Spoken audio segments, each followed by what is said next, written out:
So we're going to show you what it's like to ride the last couple of climbs of a Grand Tour stage, watch the race from the top of the final climb, and then ride back down.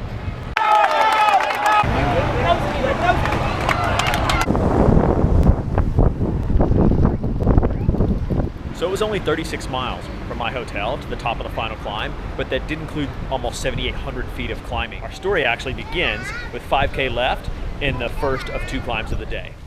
We have 5 kilometers of this 9-kilometer climb left. 8 kilometers this next 1K section. Really cool, they got these signposts every kilometer, tell you how far you are from the top, as well as how steep the next 1K is. So the thing about Col de Marie Blanque is it starts off nice and easy, 4, 5, 6, 7%. Now 11%. So here's the deal with those signs that show how steep it is for the next kilometer, is that's the average for the next kilometer.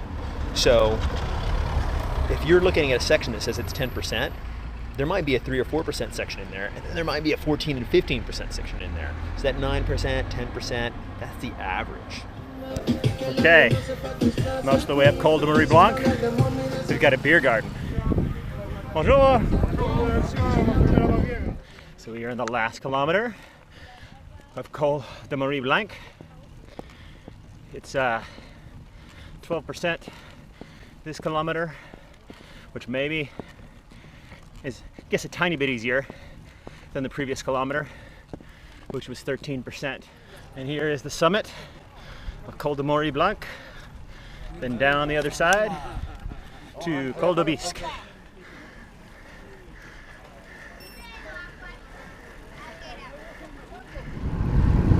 Okay, now I've done a bit of a descent off Col de Marie Blanque in sort of a valley, and amazing, beautiful. It's tough to find enough adjectives to completely describe this place. This place is amazing.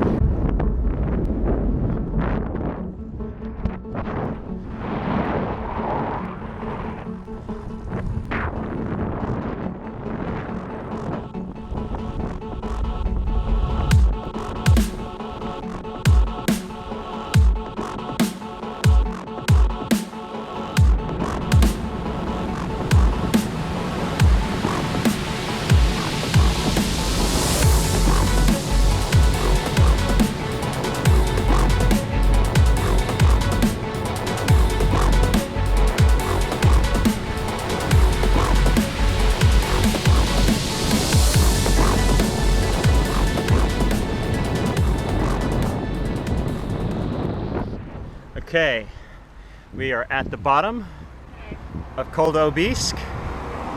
I've gained Adventure Girl, and I've gained a backpack with provisions. I've got sunscreen, sandwich, water, and beer. I think that's all we need. I think we can make it. 5% for our first kilometer. Not very hard. Nice and easy. Adventure Girl's doing great. 10K to go. And this guy's like, what are you talking to? Why are you talking to yourself? Yeah. Good on you. And here's where it starts to get really beautiful. After stopping to take a leak, I finally caught up with Adventure Girl. How you doing? All right.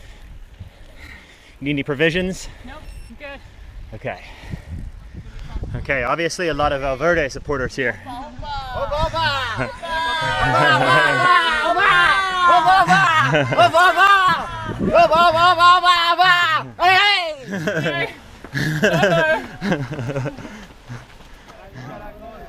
We're going there. Still a ways to go. So we ran into a gendarme that told us we had to walk our bikes. So of course we walked for about 100 meters. Now we hopped on and we're riding again. because the race is going to come by in a couple of hours, so of course it's supposed to be closed to bicycles.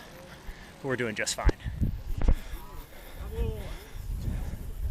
So this is the good stuff. This is why you've done all the work right here.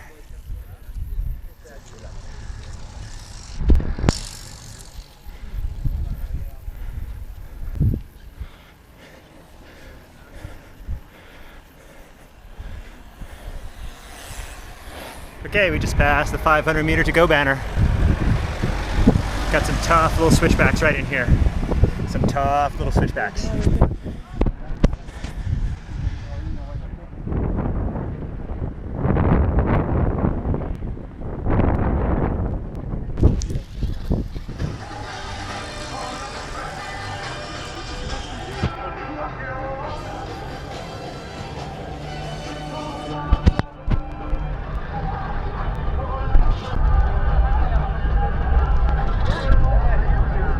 So we've been to the top and we've decided that it's actually better viewing about 150 meters down.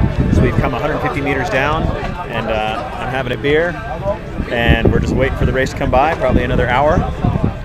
There are worse places in the world to relax and have a beer. All right, here comes the lead group. We don't know who it is because we don't have an internet connection up here. That app doesn't work, but everybody's getting really excited right now. Let's see who it is. These are definitely the leaders of a breakaway group.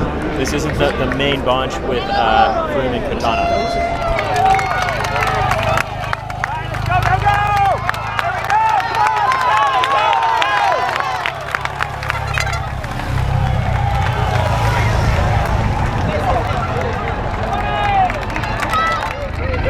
Okay, here comes everybody else.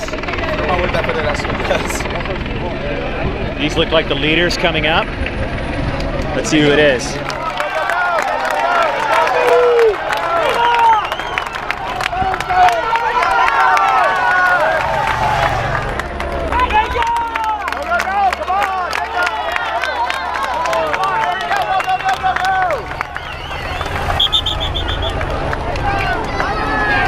This is the lead group with Froome.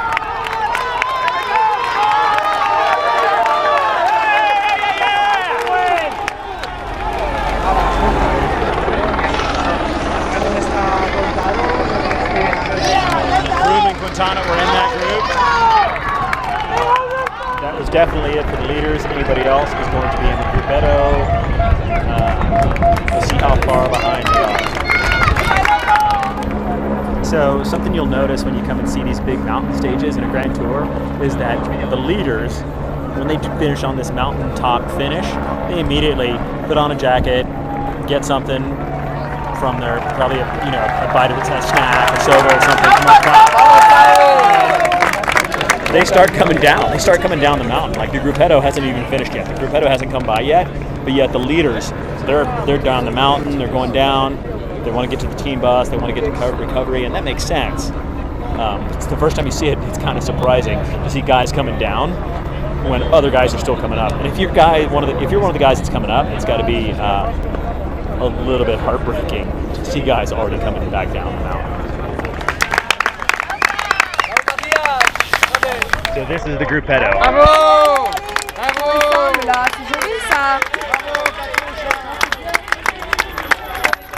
Look at that giant Alpecin rider did not look happy at all. He was not a happy man. So coming down the mountain after one of these things can be a bit harrowing. You've got the pro riders trying to get down. They're done. They're like, I'm done, want to get down. I want to recover, get some food, and sit down. Then you've got the cars, right? Then you've got all sorts of people with questionable bike handling skills riding their bikes down, and walking. So we'll see. Hopefully, it's uneventful for me.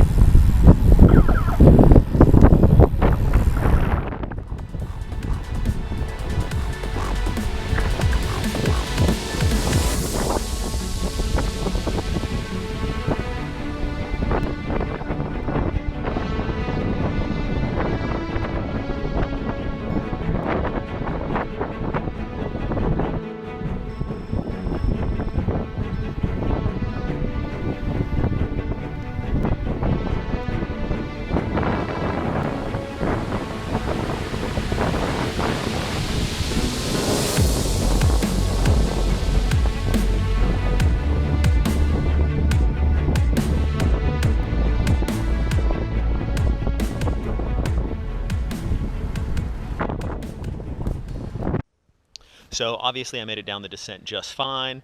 You know, it was a little bit hairy in places, and I was actually holding my camera in one hand and braking and controlling the bike with the other. So I had to decide to give the camera up and put it in my pocket.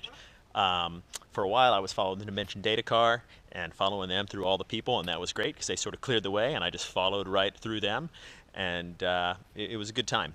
If you want to see more of these, be sure to subscribe below, or if you'd like to see some other races, some other stages of some races, be sure to suggest it in the comment section.